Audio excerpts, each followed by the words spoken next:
ഈ സമയം ലോകത്തിന്റെ എല്ലാ കോണുകളിലുമുള്ള ഇൻഡസ് ഗ്രൂപ്പിലെ ആളുകൾക്ക് മെസ്സേജുകൾ വന്നു തുടങ്ങി. അവരെവിടെ ഒളിച്ചിരിക്കുകയായാലും ഏത് കോണിലായാലും ഒരേ അലർട്ട് എല്ലായിടത്തും തെളിഞ്ഞു. Message from Indus group, Shiva Maheshwari is back. ഇങ്ങനെ തിരക്ക് പിടിച്ച അവസ്ഥയ്ക്കിടയിലാണ് ദേവ് അകത്തേക്ക് കയറി വന്നത്. എന്താ സംഭവം? ഓഫീസിൽ എല്ലാവരും ഇങ്ങനെ പാനിക്കാവുന്നത് എന്തിനാ? ഇതേ ദേവ് തന്നെയാണ് ആ പാർട്ടിയിൽ നന്ദിനിയെ 700 കോടി കൊടുത്ത് പറ്റിക്കാൻ നോക്കിയത്. ദിനേശ് അവന്റെ അങ്കിളായിരുന്നു. ആ ബന്ധത്തെക്കുറിച്ച് ശിവയ്ക്ക് ഒട്ടും അറിവില്ലായിരുന്നു. നിന്റെ മുഖം എങ്ങനെ ആക്കിയത് ആരാടാ? ദേവിന് അറിയാമായിരുന്നു അവന്റെ അങ്കിൾ ഇത് വെറുതെ വിടില്ലെന്ന്. അത് ഒന്നുമില്ല, ഒരു പാർട്ടിയായിരുന്നു, കുറച്ച് ഓവറായി പോയി, അത്രേ ഉള്ളൂ. ഇത് കേട്ട് ദിനേശിന്റെ കണ്ണുകൾ ചുവന്നു. പേര് പറയ്, ഈ സിറ്റിയിൽ ആർക്കാടാ ദിനേശിന്റെ മരുമോനെ തൊടാൻ ധൈര്യം? ദേവിന് അത് പുറത്ത് പറയണമെന്നുണ്ടായിരുന്നു. പക്ഷേ അവന്റെ ഈഗോ അവനെ തടഞ്ഞു. ഒരു ലൂസർ തന്നെ അടിച്ചുവെന്ന് അവൻ എങ്ങനെ സമ്മതിക്കും? അത് ഒരുത്തനും അവന്റെ ഗ്യാങ്ങും. അവൻ ഒറ്റയ്ക്കായിരുന്നെങ്കിൽ കാണായിരുന്നു. ദേവ് നെർവസ് ആയിരുന്നു. ദിനേശിന് എന്തോ കുഴപ്പമുണ്ടെന്ന് തോന്നി. നിനക്ക് എന്താ വേണ്ടത് പറ. അങ്കിളിന്റെ കയ്യിൽ ഇത് ഹാൻഡിൽ ചെയ്യാൻ പറ്റുന്ന ആളുകളുടെ കോണ്ടാക്ട്സ് ഇല്ലേ? എനിക്കൊരാളുടെ കാലുകൾ ഓടിക്കണം. എനിക്ക് ആ നമ്പറും തരൂ, ഞാൻ അവരെ വിളിക്കാം. ദിനേശിന് പെട്ടെന്ന് കാര്യം മനസ്സിലായി. അയാൾ ശബ്ദം താഴ്ത്തി പറഞ്ഞു, ഒരച്ഛൻ എന്ന നിലയിലാണ് ഞാൻ പറയുന്നത്. ഇപ്പോ അതിന് പറ്റിയ സമയമല്ല. കാര്യങ്ങൾ ഇപ്പൊ തന്നെ ബുദ്ധിമുട്ടില്ല. ഇതെങ്ങാനും പുറത്തു പോയാൽ നമ്മളെല്ലാവരും ഫിനിഷ്ഡ്. ദേവ് ഇതൊന്നും കേട്ട് പിന്തിരിഞ്ഞു. അവൻ പറഞ്ഞു, അങ്കിൾ പ്ലീസ്, എനിക്ക് അവന്റെ കാലോ കൈ ഒടിച്ചാൽ മതി, അത്രേ ഉള്ളൂ, വേറൊന്നും വേണ്ട. അവന്റെ അപേക്ഷ കേട്ട് ദിനേശിന് പിന്നെയും അവനോട് നോ പറയാൻ തോന്നിയില്ല. അയാൾ പോക്കറ്റിൽ നിന്ന് ഫോൺ എടുത്ത് അവന് കൊടുക്കാൻ തുടങ്ങി. അവന്റെ പേരെന്താ? പേരൊന്നും അറിയില്ല അങ്കിൾ, പക്ഷെ എൻ്റെ ഒരു ക്ലാസ്മേറ്റിന്റെ ഹസ്ബൻഡ്, ഒരു സാധാരണക്കാരനാ, കൂടുതലൊന്നും അറിയില്ല.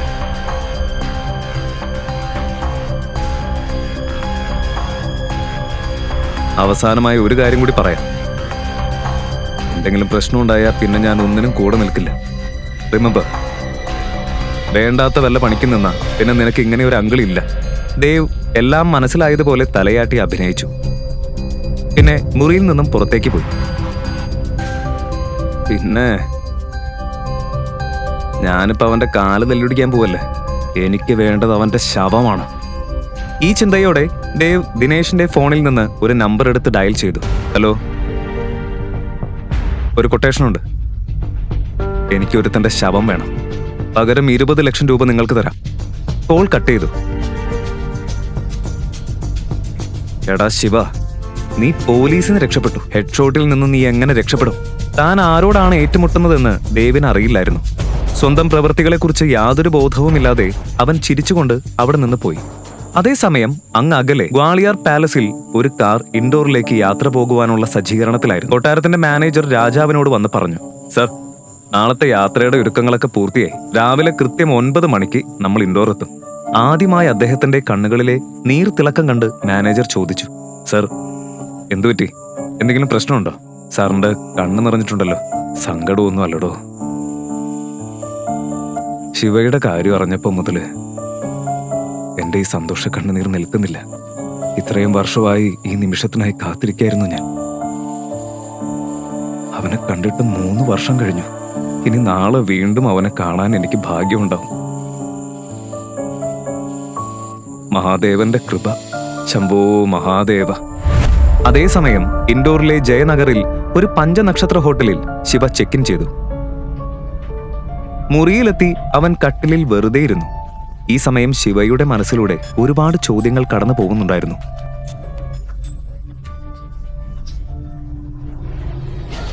അതേ പെൺകുട്ടി തന്നെയാണോ നന്ദിനി? പക്ഷെ നന്ദിനി തന്നെയാണ് ആ പെൺകുട്ടിയെങ്കിൽ എനിക്ക് അവളെ സ്വീകരിക്കാൻ കഴിയും. എന്റെ അഭിമാനത്തിന് യാതൊരു വിലയുമില്ലേ? ഞാൻ ചെയ്യുന്നത് ശരിയോ അതോ തെറ്റോ? ഈ ചോദ്യങ്ങളാൽ അസ്വസ്ഥനായ ശിവ കണ്ണടച്ച് കൈകൾ കൂപ്പി.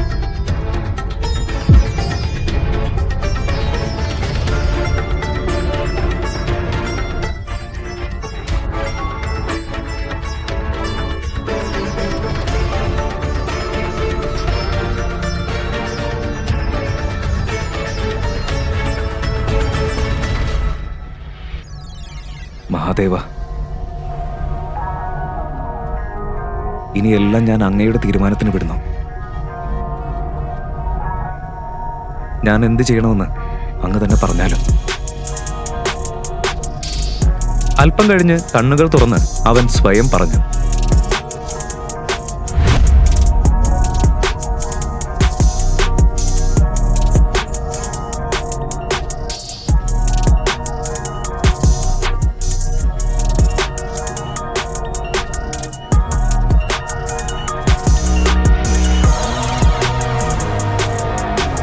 ഇനി നാളെ നമുക്ക് കോടതിയിൽ കാണാം Nandini Bajaj.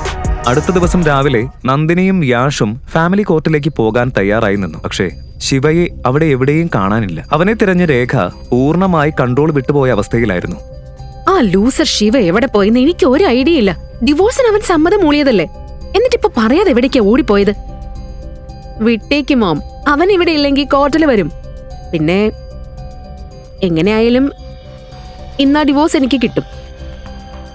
So you don't worry. പോകാം. അതേസമയം മറ്റൊരു സ്ഥലത്ത് ശിവ മഹാദേവനോട് പ്രാർത്ഥനയും വഴിപാടുകളും പൂർത്തിയാക്കുകയായിരുന്നു.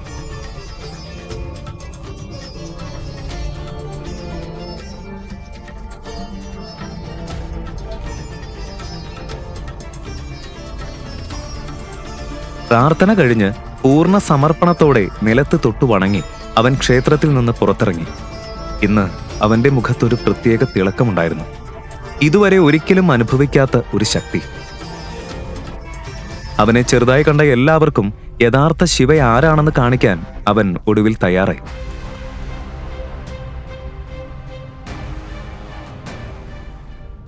അതേസമയം ബജാജ് ഫാമിലിയും യാഷും ഫാമിലി കോർട്ടിലെത്തി ശിവയെ കാത്തിരിക്കുകയായിരുന്നു.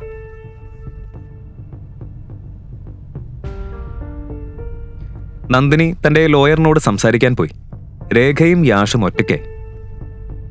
മോനെ, എന്റെ നന്നുനെ നീ നന്നായി നോക്കില്ലേ? തീർച്ചയായും, എന്നെക്കാളും കൂടുതൽ. അതിനു പുറമെ എന്റെ കമ്പനി ഇപ്പോൾ ഒരു വലിയ ബിസിനസ് ഡീൽ ക്ലോസ് ചെയ്യാൻ പോവാ, ഇൻഡസ് ഗ്രൂപ്പുമായിട്ട്. ആന്റി ഒന്നുകൊണ്ടും ടെൻഷൻ അടിക്കണ്ട. ആ ഡീല് ഫൈനലൈസ് ആയ നിങ്ങളുടെ മകളെ കോടികളിൽ മൂടും. വാവ്, ഇൻഡസ് ഗ്രൂപ്പ് ആണോ? അത്ര വലിയ കമ്പനിയോ? സത്യം പറഞ്ഞ ആ വേൾഡിന്റെ ഭാഗമാകണമെന്ന് എനിക്ക് എപ്പോഴും ആഗ്രഹം ഉണ്ടായിരുന്നു. പക്ഷേ ഈ വയസ്സിൽ കോടികളുടെ പ്രഷർ ഞാൻ ഹാൻഡിൽ ചെയ്യുമെന്ന് എനിക്കറിയില്ല.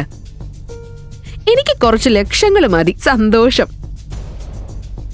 നിങ്ങളുടെ മകൾ എന്റെ ഭാര്യയായ നിമിഷം മുതൽ എനിക്കുള്ളതെല്ലാം നിങ്ങളുടേത് കൂടിയാണ്. അത് കേട്ടപ്പോൾ രേഖയ്ക്ക് ആശ്വാസമായി. അവളുടെ ഫ്യൂച്ചർ സെക്യൂർ ആയി എന്നവൾ ചിന്തിച്ചു. അപ്പോൾ തന്നെ പറഞ്ഞ സമയത്ത് ശിവ കോർട്ടിലെത്തി. നന്ദിനിയെ അവളുടെ ലോയറിനൊപ്പം കണ്ടപ്പോൾ അവന്റെ ഹൃദയം ഒരു അജ്ഞാതമായ ആശയക്കുഴപ്പത്തിൽ മുങ്ങി.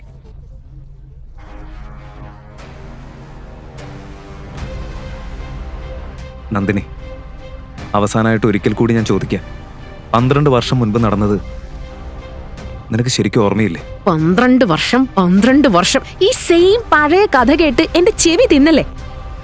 സോ മിണ്ടാതിരുന്ന്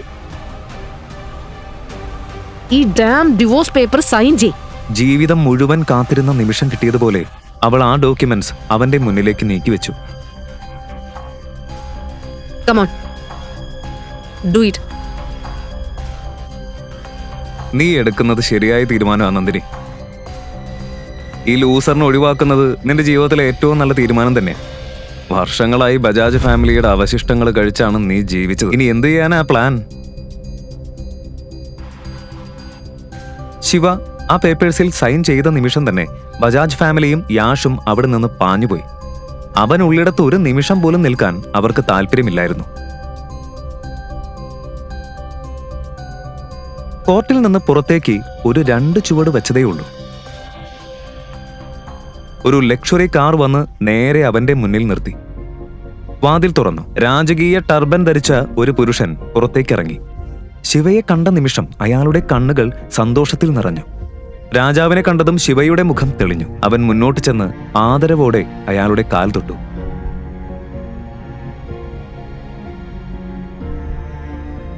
കൊട്ടാരം നിന്നെ കാത്തിരിക്കായിരുന്നു മകനെ. ഒരു രാജാവില്ലാത്ത കൊട്ടാരം വെറും കെട്ടിടം മാത്രമാ. ഈ പഴയ ചുമലുകൾക്കിനി ഈ ഉത്തരവാദിത്തങ്ങൾ ചുമക്കാൻ കഴിയില്ല. സമയമായി.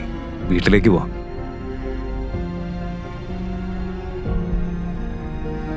ശിവ തന്റെ പഴയ ജീവിതത്തിലേക്ക് മടങ്ങാൻ തയ്യാറായിരുന്നു. പക്ഷെ അവന്റെ മനസ്സിൽ ഒരു തീരാത്ത പസിൽ ഇപ്പോഴും കറങ്ങിക്കൊണ്ടിരുന്നു. അപ്പോൾ അവന്റെ ഫോൺ റിങ് ചെയ്തു. ഇൻഡസ് ഗ്രൂപ്പിലെ ദിനേശ് ആയിരുന്നു വിളിച്ചത്. സംസാരിക്കുമ്പോൾ തന്നെ ശിവയുടെ മുഖഭാവം മാറി. അവൻ അയാൾ പറയുന്നത് ശ്രദ്ധിച്ചു കേട്ടു.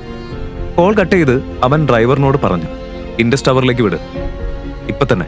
രാജാവിന് ആ ബ്ലൈൻഡ് ഫെയ്ത്തും ഒബ്സഷനും ഇഷ്ടമായില്ല. പക്ഷെ ശിവ സംസാരിച്ചാൽ അവിടെ തർക്കത്തിനുള്ള ഇടമൊന്നും ഉണ്ടാകില്ല. കഴിഞ്ഞ ദിവസം വൈകുന്നേരം നഗരത്തിന്റെ നടുവിലെ ഒരു സീക്രട്ട് ക്ലബിന്റെ അടിയിൽ ഒളിപ്പിച്ചിട്ടുള്ള ബേസ്മെന്റിൽ എല്ലാത്തരം ഇല്ലീഗൽ ഡീൽസും നടക്കുന്ന ഒരു സ്ഥലത്ത് ഒരു ഹൈ സ്റ്റേക്സ് മീറ്റിംഗ് നടക്കുകയായിരുന്നു. ഹോൾ മുഴുവൻ അസാസിൻസ്, ഷാർപ്പ് ഷൂട്ടേഴ്സ്, അണ്ടർവേൾഡിലെ പുതിയ റിക്രൂട്ട്സ് എന്നിവരെ കൊണ്ട് നിറഞ്ഞിരുന്നു. ഇന്നു മുതൽ നിങ്ങൾ ജോലി ചെയ്യുന്നത് ഈസ്റ്റ് സൈഡിലായാലും വെസ്റ്റ് സൈഡിലായാലും നിങ്ങൾ എല്ലാവരും ഓർത്തു വെക്കേണ്ട ഒരേ ഒരു പേര് മാത്രമേ ഉള്ളൂ, മേജർ ശിവായ്. മേജർ വീണ്ടും ഗെയിമിലേക്ക് തിരിച്ചു വരാൻ തീരുമാനിച്ചിരിക്കുന്നു. അതിനാൽ നമ്മുടെ ചെറിയ പിണക്കങ്ങളെല്ലാം ഇവിടെ അവസാനിപ്പിക്കണം. അദ്ദേഹത്തെ സ്വാഗതം ചെയ്യാൻ സമയമായി.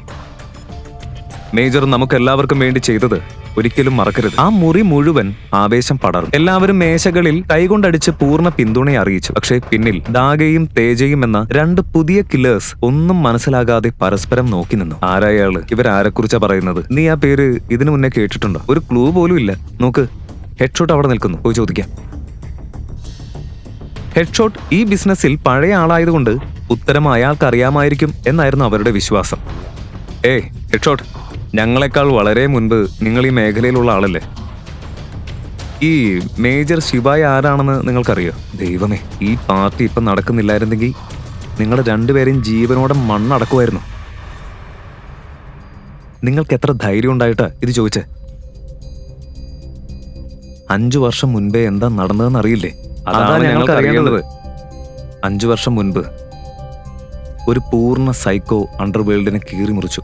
അവൻ ആളുകളെ കൊല്ലും, തൂക്കും, ജീവനോടെ കത്തിക്കും. അവൻ ഒരേ ഒരു ലക്ഷ്യം മാത്രമേ ഉണ്ടായിരുന്നുള്ളൂ, ഇന്ത്യൻ അണ്ടർവേൾഡിന്റെ ഓരോ കോണും റൂൾ ചെയ്യണം.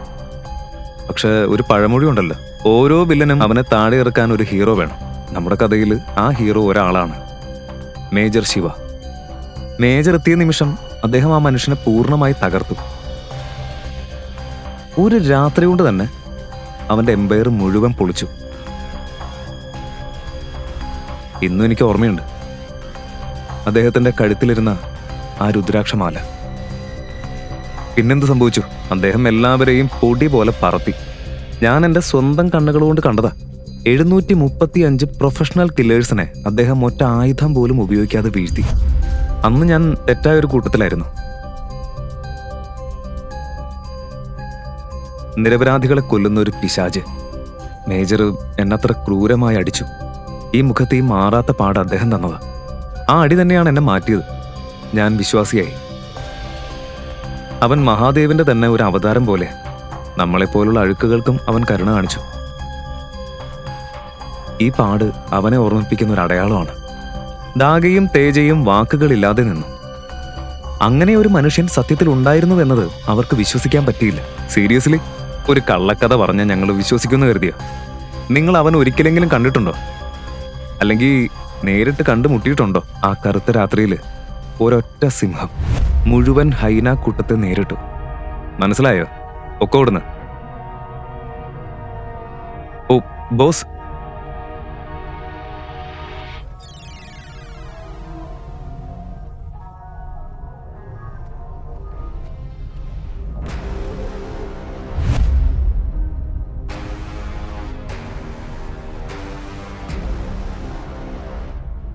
ദേവാണ്, ദിനേഷിന്റെ നെഫ്യൂ. സത്യമായിട്ട് പറയാം യങ് ബോസ്, നിങ്ങളുടെ ശബ്ദം കേൾക്കുമ്പോൾ അങ്കിളിനെ പോലെ തന്നെ തോന്നുന്നു. പറയ്, എന്താ വേണ്ടത്? എനിക്ക് ഒരാളെ തട്ടണം, ഒരു എൻകൗണ്ടർ. സോറി ബോസ്, ഇപ്പോ ഞാൻ കോൺട്രാക്ട്സ് ഒന്നും എടുക്കാറില്ല. 5 ലക്ഷം തന്നാലോ? ഇത് പണത്തിന്റെ കാര്യമല്ല, ടൈമിംഗ് ശരിയല്ല. ഇപ്പൊ ഫോളോ ചെയ്യേണ്ട ചില റൂൾസ് ഉണ്ട്. 10 ലക്ഷം ആക്കിയാലോ? ബോസ് മനസ്സിലാക്കണം, എന്റെ കൈകൾ കെട്ടിയിട്ടിരിക്കുക, എനിക്കൊന്നും ചെയ്യാൻ പറ്റില്ല. 20 ലക്ഷം ഫൈനൽ ഓഫർ. ബോസ്, 20 ലക്ഷം തന്നാ ഞാൻ എന്നെ തന്നെ വെടിവെക്കും. ഫോട്ടോ വെച്ചോളൂ. പേരെന്താ? അവന്റെ പേര് ശിവായ്. ബജാജ് ഫാമിലിയിലെ മരുമകന്. ഫോട്ടോ ഞാൻ ഇപ്പൊ തന്നെ അയക്കാം. Got it boss. മീറ്റിംഗ് റൂമിലെ നിശബ്ദത നീക്കി ദിനേശ് ആ പെൺകുട്ടിയെക്കുറിച്ച് അവർ കണ്ടെത്തിയ എല്ലാ കാര്യങ്ങളും വിശദീകരിക്കാൻ തുടങ്ങി. സർ, നിങ്ങളുടെ ഇൻസ്ട്രക്ഷൻസ് പ്രകാരം 12 വർഷം മുന്നത്തെ ആ കേസ് ഞങ്ങൾ വീണ്ടും റീഓപ്പൺ ചെയ്തു. ഇൻവെസ്റ്റിഗേഷനിൽ കിട്ടിയത് ഇതാണ്. 35 വർഷം മുൻപ് നന്ദിനിയുടെ അച്ഛൻ കേശവ് ബജാജ് വന്ദന എന്നൊരു പെൺകുട്ടിയെ സ്നേഹിച്ചിരുന്നു.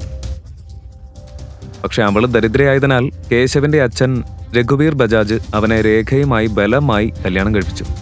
പക്ഷെ കേശവ് വന്ദനയെ കാണുന്നത് ഒരിക്കലും നിർത്തിയില്ല. ഇതുവരെ ഈ ഫാമിലി ഇത് പൂർണ്ണമായി സീക്രട്ടായിട്ട് തന്നെയാണ് സൂക്ഷിച്ചത്. നോക്ക്, ഇത് ആ 2 പെൺമക്കളുടെയും ബർത്ത് സർട്ടിഫിക്കറ്റ്സ് ആണ്. ഇത് മറ്റേ മകളുടെ ഫോട്ടോ ആണ്. ഒന്നിനു പിന്നാലെ ഒന്നായി ദിനേശ് തെളിവുകളെല്ലാം പുറത്തെടുത്തു. അന്ധമായ വിശ്വാസവും പ്രണയവും എത്ര അപകടകരമാണെന്ന് ശിവയ്ക്കൊടുവിൽ മനസ്സിലായി. ആ മുത്തച്ഛന്റെ മാനിപ്പുലേഷൻ തന്നെയാണ് ശിവയുടെ ജീവിതം മുഴുവൻ തകർത്തത്. 12 വർഷം മുൻപ് അവൻ കണ്ട പെൺകുട്ടി നന്ദിനി തന്നെയാണെന്ന് വിശ്വസിപ്പിച്ച് അവനെ വളരെ കൃത്യമായി കബളിപ്പിച്ചിരിക്കുന്നു അയാൾ. മറുവശത്ത് അതേസമയം നന്ദിനിക്ക് മനസ്സിന് ഒരു സമാധാനവുമില്ലായിരുന്നു. കോർട്ടിൽ നിന്ന് മടങ്ങുന്ന വഴിയിൽ ലക്ഷറി കാസിന്റെ ഒരു കോൺവോയ് അവളുടെ അടുത്തുകൂടെ കടന്നുപോയി. അതിൽ ഒരു കറുത്ത SUV-യിൽ ശിവയെ കണ്ടെന്ന് അവൾക്ക് ഉറപ്പായിരുന്നു. മോം, എനിക്ക് 100% ഷുവറാണ് ആ ബ്ലാക്ക് SUV-യിൽ ശിവ ഉണ്ടായിരുന്നു. സ്വീറ്റി, മണ്ടത്തരം പറയാതെ. ആ ലൂസർ ശിവയാണോ? അവൻ അത്രയും വലിയ കാറിൽ എങ്ങനെ വരും? ഇല്ല മോം, ഞാൻ സീരിയസ് ആണ്. അത് അവൻ തന്നെയായിരുന്നു. നീ അത് വിട്. ഇനി നീ യഷിനെ കുറിച്ച് മാത്രം ചിന്തിച്ചാ മതി. അവന്റെ കമ്പനിക്ക് ഇൻഡസ് ഗ്രൂപ്പ് കോൺട്രാക്ട് കിട്ടിയല്ലോ. ഇനി കുറച്ചു ദിവസത്തിനുള്ളിൽ അവന്റെ പണത്തിൽ നമ്മൾ അർമാദിക്കും. അമ്മ പറഞ്ഞത് ശരിയാണെന്ന് നന്ദിനിക്കും തോന്നി. അവൾ ആ ഫീലിംഗ് ഒക്കെ മനസ്സിൽ നിന്ന് തള്ളി മാറ്റി മൂടൊന്ന് ലൈറ്റൺ ചെയ്യാൻ ശ്രമിച്ചു. ആ ഫോട്ടോ കണ്ട നിമിഷം ശിവ ഫ്രീസായി. അവൻ ഫോട്ടോ മുറുക്കി പിടിച്ചു. അലഞ്ഞിരുന്ന ആത്മാവിന് ഒടുവിൽ ശാന്തി കിട്ടിയതുപോലെ അവന്റെ കണ്ണുകൾ ആ ഫോട്ടോയിൽ നിന്ന് വിട്ടുമാറിയില്ല. അവന്റെ ഹൃദയം ഇടിച്ചു കുതിക്കുകയായിരുന്നു. ഇത് അവൾ തന്നെയാണ്. ഒരിക്കൽ അവൻ തന്റെ ലോകം മുഴുവൻ സമർപ്പിച്ച ആ പെൺകുട്ടി. അവള് തന്നെയാ അന്ന് എന്റെ കൂടെ ഉണ്ടായിരുന്നത്. ബജാജ് ഫാമിലിയുടെ സീക്രട്ട് ഡോട്ടറാണോ അവള്? പക്ഷെ എങ്ങനെ ഇവർക്ക് രണ്ടുപേർക്കും ഇത്ര ഒരുപോലെ മുഖച്ഛായ വന്നു? യെസ് സർ, ഇവൾ അവന്തികയാണ്, ദ ഇല്ലെജിറ്റിമേറ്റ് ഡോട്ടർ. അവളുടെ അമ്മ വന്ദന അവളെ പ്രസവിക്കുമ്പോൾ തന്നെ മരിച്ചു. നിങ്ങളുടെ വഴിയിൽ അവൾ ഒരിക്കലും വരാതിരിക്കാൻ നന്ദിനിയുമായി നിങ്ങളുടെ വിവാഹം ഫൈനലൈസ് ചെയ്യുന്നതിന് മുൻപേ തന്നെ അവളുടെ മുത്തച്ഛൻ അവളെ ഒരു ഹോസ്റ്റലിലേക്ക് അയച്ചു. 12 വർഷം മുൻപ് നടന്ന ആ ഹ്യൂമൻ ട്രാഫിക്കിംഗ് റെസ്ക്യൂ സമയത്ത് നിങ്ങൾ കണ്ടത് അവന്തികയെ തന്നെയായിരുന്നു. 12 വർഷം. ആ വാക്കുകൾ കേട്ടതും ശിവ തന്റെ പഴയ കാലത്തിന്റെ ഓർമ്മകൾ അയവിറക്കി. ആ രാത്രി, ആ ഗുണ്ടകളിൽ നിന്ന് അവന്തികയെ അവൻ രക്ഷിച്ച രാത്രി, അവളുടെ നിഷ്കളങ്കമായ കണ്ണുകളിലേക്ക് നോക്കിയ നിമിഷം തന്റെ മുഴുവൻ ഫ്യൂച്ചർ അവിടെ തന്നെ കാണുന്നത് പോലെ അവന് തോന്നി. രണ്ടുപേരുടെയും ലവ് അറ്റ് ഫസ്റ്റ് സൈറ്റ് ആയിരുന്നു അത്. അന്ന് എന്റെ കൂടെ നിന്നത് അവള് തന്നെയായിരുന്നു. ഞാൻ സ്നേഹിച്ചത് അവളെയാണെന്നും ഇത്ര വർഷം അവളെ എന്നിൽ നിന്ന് അകറ്റിവെച്ചതാണെന്നും എനിക്ക് അന്ന് അറിയാമായിരുന്നു. മഹാദേവനാണ് സാക്ഷി. അവളെ കണ്ടെത്താൻ ഞാൻ ലോകം തന്നെ കുലുക്കിയനെ. അവൾക്ക് 20 വയസ്സാകുമ്പോൾ ഞാൻ അവളെ വിവാഹം കഴിക്കുമെന്ന് ഞാൻ അവളോട് പ്രോമിസ് ചെയ്തിരുന്നു.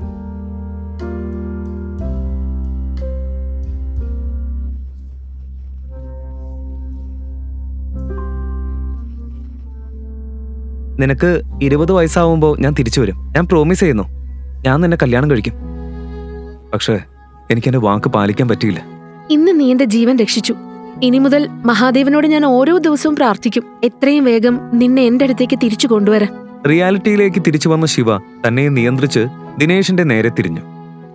അവന്തിക ഇപ്പൊ എവിടെയാ? സർ, ഞങ്ങൾക്ക് കിട്ടിയ വിവരങ്ങൾ പ്രകാരം ഇന്ന് ആഫ്റ്റർനൂൺ മുതൽ അവൾ മിസ്സിംഗ് ആണ്. കുട്ടിക്കാലത്തുള്ളതുപോലെ തന്നെ അവളെ വീണ്ടും ചെയ്തതാണെന്ന് തോന്നുന്നു. കുറച്ച് നിമിഷങ്ങൾക്കുള്ളിൽ അവളുടെ എക്സാക്ട് ലൊക്കേഷൻ നമുക്ക് കിട്ടും. ആരാണ്? സർ, കോൺട്രാക്ട് സൈൻ ചെയ്യാൻ മിസ്റ്റർ യഷ് ജതാവത്തിനെ വിളിച്ചല്ലോ. അദ്ദേഹം പുറത്ത് വെയിറ്റ് ചെയ്യുന്നുണ്ട്. അവനോട് വെയിറ്റ് ചെയ്യാൻ പറ. ഹലോ, അവന്തികയുടെ കാര്യത്തിൽ എന്തെങ്കിലും ന്യൂസ് ഉണ്ടോ? ഈ സമയത്ത് ശിവ അവന്തികയെ കുറിച്ച് മാത്രമാണ് ചിന്തിച്ചത്. ബജാജ് ഫാമിലി മുഴുവൻ കൃത്യമായി പ്ലാൻ ചെയ്തൊരുക്കിയ ഒരു കോൾഡ് കോൺസ്പിറസി പോലെയായിരുന്നു അവന് തോന്നിയത്. അവന്റെ ഹൃദയം വേഗത്തിൽ ഇടിക്കുകയായിരുന്നു. അവൾക്ക് എന്തെങ്കിലും അപകടം സംഭവിക്കുമോ എന്ന പേടി അവന്റെ മനസ്സിൽ നിന്ന് പോയില്ല. പിന്നെ അവൻ ഭയന്നിരുന്ന ആ മറുപടി തന്നെ വന്നു. എന്താ അവന്തികയ്ക്ക് എന്ത് സംഭവിച്ചു? സർ, കാര്യങ്ങൾ കൈവിട്ടുപോയി. രേഖ അവന്തികയെ തണ്ടർ നൈറ്റ് ക്ലബിൽ വിക്കി എന്ന ഒരാൾക്ക് 2 കോടി രൂപയ്ക്ക്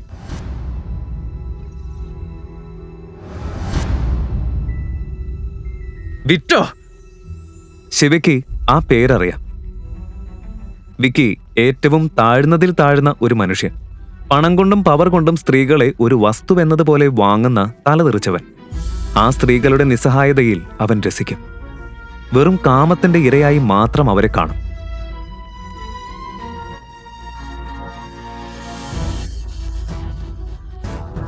ഇന്ന് വിക്കിക്ക് പുതിയ ടാർഗറ്റ് അവന്തികയായിരുന്നു.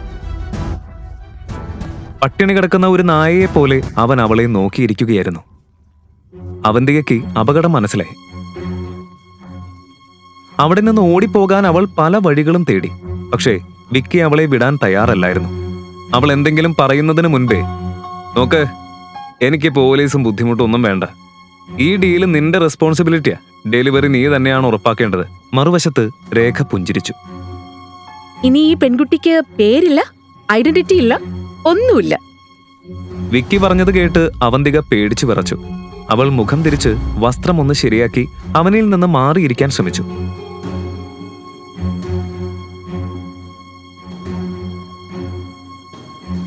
അവന്തിക, നീ അവിടെ എന്താ ഇങ്ങനെ ദൂരെ പോയിരിക്കുന്നത്? ഇവിടെ വാ, എന്റെ അടുത്ത് വന്നിരിക്കേ. നമുക്ക് ഡീൽ സൈൻ ചെയ്യാം. അവന്തികയുടെ ശരീരത്തിലൂടെ ഒരു തണുപ്പ് ഓടി. വിക്കിയുടെ ഇന്റൻഷൻസ് ഇപ്പോൾ പൂർണ്ണമായി ക്ലിയർ ആയിരുന്നു. അവൾ വീണ്ടും ഒരു അപകടത്തിൽ കുടുങ്ങിയിരുന്നു. പെട്ടെന്ന് അവളുടെ ബാല്യകാല ഓർമ്മകളെല്ലാം കുത്തനെ തിരിച്ചു വന്നു. രേഖ അവളെ അടിച്ചു പീഡിപ്പിച്ചിരുന്ന ദിവസങ്ങൾ വീട്ടുവേലക്കാരിയെ പോലെ ഉപയോഗിച്ചിരുന്നത്. നന്ദിനിയേക്കാൾ അവൾ സ്മാർട്ടായതിനാൽ രേഖ അവളെ കോളേജ് പൂർത്തിയാക്കാൻ പോലും അനുവദിച്ചില്ല. നന്ദിനിയേക്കാൾ അവൾ സുന്ദരിയായിരുന്നു. അതുകൊണ്ട് നന്ദിനിക്കും അവളോട് അസൂയയായിരുന്നു. അവൾ എന്തെങ്കിലും പൊട്ടിച്ചിട്ട് കുറ്റം അവന്തികയുടെ തലയിലിടുമായിരുന്നു. അപമാനവും വേദനയും നിറഞ്ഞ ദിവസങ്ങൾ. 12 വർഷം മുൻപുണ്ടായിരുന്ന ആ ബാലൻ ഒരു നാൾ തിരിച്ചു വന്ന് അവളെ അവിടെ നിന്ന് കൊണ്ടുപോകുമെന്ന ഒരേ ഒരു പ്രതീക്ഷ കൊണ്ടാണ് അവന്തിക ജീവിച്ചത്. എനിക്കിപ്പോ തന്നെ തണ്ടർ നൈറ്റ് ക്ലബിലേക്ക് പോണം. കാർ റെഡിയാക്ക്, ഫാസ്റ്റ്. ഒരു കാര്യം കൂടി, ഇന്ന് നമ്മൾ സംസാരിച്ച കാര്യം ഒരു വാക്ക് പോലും പുറത്തു പോകരുത്. അവന്തികയെ തിരിച്ചു കിട്ടും വരെ ഞാൻ ആരാണെന്ന് ആരും അറിയരുത്. അവന്തികയെ വിക്കിക്ക് വിറ്റു എന്ന് കേട്ടതും ശിവയുടെ രക്തം ആളിക്കത്തി. അവന്റെ കണ്ണുകൾ അഗ്നിപർവ്വതം പോലെ കത്തുകയായിരുന്നു. ലോകം തന്നെ കത്തിക്കാൻ തയ്യാറായതുപോലെ. നീയോ? നീ ഇവിടെ എന്ത് ചെയ്യാ? Oh, let me guess, security guard job അന്വേഷിക്കാണോ? ഇവിടെയുള്ള ഗാർഡ്സ് പോലും വെൽ ക്വാളിഫൈഡ് ആണ്. പക്ഷെ നീ വിഷമിക്കണ്ട, നാളെ എന്റെ ഓഫീസിലേക്ക് വാ. നിന്നെ പ്യൂണായിട്ട് എടുക്കാം. മാസം 5000. ഡീൽ? ഏയ്, നീ എന്നെ ഇങ്ങനെ നോക്കി പേടിപ്പിക്കാമെന്ന് കരുതുന്നുണ്ടോ? ഞാൻ ആരാന്ന് നിനക്കറിയോ? ഇൻഡസ് ഗ്രൂപ്പുമായിട്ട് ഒരു മാസീവ് ഡീൽ സൈൻ ചെയ്യാൻ പോവുകയാണ് ഞാൻ. നമ്മുടെ കമ്പനീസ് കൊളാബറേറ്റ് ചെയ്യുന്ന നിമിഷം ഞാനൊരു മൾട്ടി മില്യണയർ ആവും. ഇങ്ങനെ. പക്ഷെ നീയോ? നീ എന്നും ഒരു സാധാരണക്കാരനായിരിക്കും. ലൂസർ. പിന്നെ അവളുടെ പേരെന്തായിരുന്നു? നന്ദിനി. അവള് പോലും നിന്നെ ഒഴിവാക്കിയെന്നാണല്ലോ കേട്ടത്. നിന്റെ കച്ചറ സംസാരം കേൾക്കാൻ എനിക്ക് സമയമില്ല. മാറി നിൽക്ക്. ഡാ കാലതീനി, എന്നെ ഇഗ്നോർ ചെയ്യാണോ നീ? കോൺട്രാക്ട് സൈൻ ആയാ മതി. നിന്നെ നിന്റെ യഥാർത്ഥ സ്ഥലത്ത് ചേരിയിൽ ഞാൻ എത്തിക്കും. ദിനേഷ്, യാഷുമായി ഇൻഡസ് ഗ്രൂപ്പ് ഒരു ഡീലും സൈൻ ചെയ്യില്ല. Yes sir.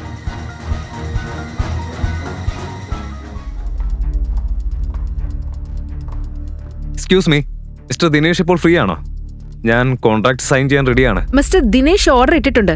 നിങ്ങളുമായുള്ള കോൺട്രാക്ട് ക്യാൻസൽ ചെയ്തിരിക്കുന്നു. എന്ത്? ഇതെന്താ ഇങ്ങനെ? എല്ലാം ഓൾറെഡി ഡിസ്കസ് ചെയ്തതല്ലേ? എന്റെ എല്ലാം ഞാൻ ഇതിൽ ഇൻവെസ്റ്റ് ചെയ്തിട്ടുണ്ട്. ഈ ഡീല് പോയാൽ ഞാൻ തകരും. ഞാൻ റോഡിലാകും. സോറി സർ, എനിക്കൊന്നും ചെയ്യാൻ പറ്റില്ല. ഇത് മാനേജ്മെന്റിന്റെ ഡിസിഷൻ ആണ്. നമ്മുടെ ഓർഗനൈസേഷനിലുള്ള ഒരു വളരെ പവർഫുള്ളായ വ്യക്തിയെ നിങ്ങൾ ഒഫൻഡ് ചെയ്തിട്ടുണ്ട്. അദ്ദേഹമാണ് ഡീൽ ചെയ്തത്. ഇപ്പോ പ്ലീസ് ഇമ്മീഡിയറ്റ്ലി ഇവിടെ നിന്ന് പോകൂ, അല്ലെങ്കിൽ സെക്യൂരിറ്റി നിങ്ങളെ പുറത്തേക്ക് എസ്കോർട്ട് ചെയ്യും. Get out.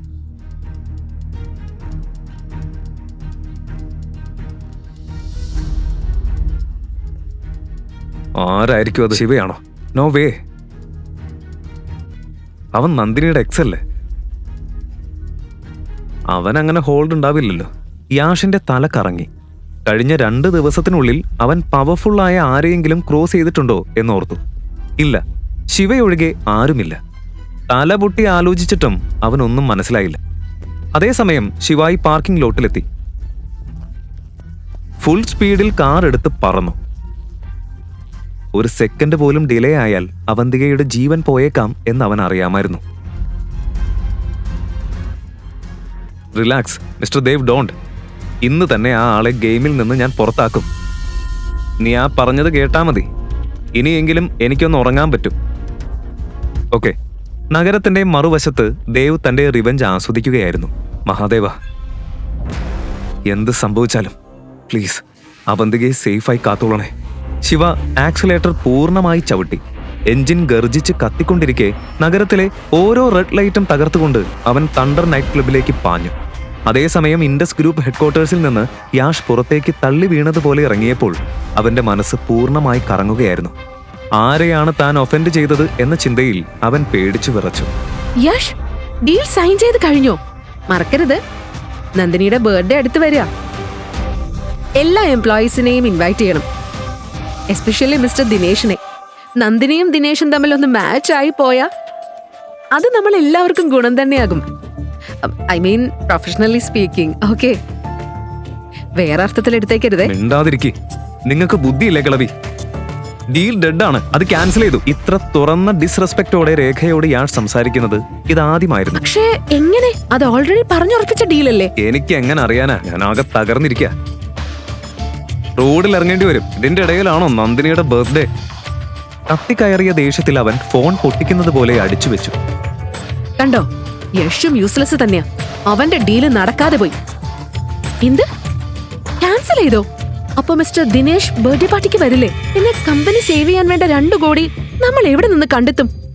നമുക്ക് ഗ്രാൻഡ് പായുടെ ബംഗ്ലാവ് വിറ്റാലോ? അതിൽ നിന്ന് കുറഞ്ഞത് 2-3 കോടിയെങ്കിലും കിട്ടുമല്ലോ, റൈറ്റ്? റിലാക്സ് സ്വീറ്റി, വീടൊന്നും വിൽക്കണ്ട. നമ്മുടെ ഡിയർ അവന്തിക ഒടുവിൽ ഉപകാരപ്പെടാൻ പോവുകയാണ്. വിക്കി എന്നൊരു മാഫിയ ബോസ് ഉണ്ട്. അവൻ അവന്തികയോടൊരു താല്പര്യം. 2 കോടി തരാൻ അവൻ റെഡിയാണ്. 50 ലക്ഷം അഡ്വാൻസ് ആയിട്ട് അവൻ ഓൾറെഡി ട്രാൻസ്ഫർ ചെയ്തിട്ടുണ്ട്. ബാക്കി നാളെ വരും.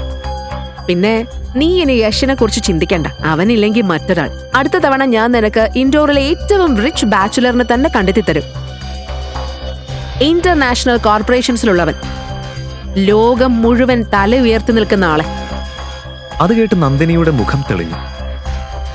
രേഖ പറയുന്ന ആ മനുഷ്യൻ ശിവ തന്നെയാണെന്ന് അവൾക്കൊരു ധാരണ പോലും ഇല്ലായിരുന്നു. അവൾ ബെഗർ എന്ന് വിളിച്ച് തള്ളിപ്പറഞ്ഞ അതേ ശിവ. രേഖ പൂർണ്ണ സന്തോഷത്തിലായിരുന്നു. പോക്കറ്റിൽ 50 ലക്ഷം വന്നിരിക്കുന്നു. അവന്തികയെ പെർമനന്റലി ഒഴിവാക്കാനും പോകുന്നു. ആദ്യ ദിവസം മുതൽ തന്നെ അവൾ അവന്തികയെ വെറുത്തിരുന്നു. ഭർത്താവിന്റെ അഫയറിന്റെ ജീവനുള്ള തെളിവ് പോലെ.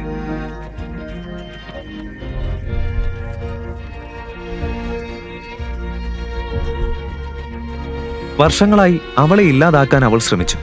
പക്ഷേ നിയമത്തിന്റെ പേടിയും അമ്മായച്ചനെയും ഭയന്നിട്ടായിരുന്നു അവൾ പിന്നോട്ട് നിന്നത്. ഇപ്പോൾ കമ്പനി സേവ് ചെയ്യണമെന്ന മറവിൽ അവൾക്കൊടുവിൽ അവസരം കിട്ടി.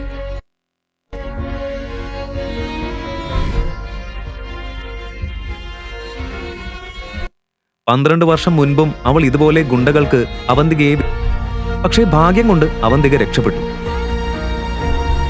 ഈ തവണ രേഖയ്ക്ക് ഉറപ്പായിരുന്നു അവളുടെ പ്ലാൻ വിജയിക്കുമെന്ന്. പക്ഷേ ഇനി മുന്നിൽ എന്താണ്? ശിവയ്ക്ക് അവന്തികയുടെ അടുത്ത് സമയത്തെത്താൻ പറ്റുമോ? ശിവയ്ക്ക് അവന്തികയെ രക്ഷിക്കാനാകുമോ? ഗുണ്ടകൾ അവനെ കൊല്ലുമോ? ദേവ് ദിനേശിന്റെ സ്വന്തം നെഫ്യൂ ആണെന്നും ശിവയെ കൊല്ലാൻ അവൻ കൊട്ടേഷൻ കൊടുത്തിട്ടുണ്ടെന്നും ശിവ അറിഞ്ഞാൽ എന്താകും? ഡീൽ ഫെയിലായ വാർത്ത കേട്ടാൽ രേഖയും നന്ദിനിയും എങ്ങനെ പ്രതികരിക്കും? പിന്നെ യാഷിന് ഒരിക്കലെങ്കിലും ശിവ യഥാർത്ഥത്തിൽ ആരാണെന്ന് മനസ്സിലാകുമോ? ഈ കഥയുടെ ബാക്കി അറിയാൻ കേൾക്കൂ മിസ്റ്റർ ശിവ. പോക്കറ്റ് FM-ൽ മാത്രം. Download pocket FM app. Link in description.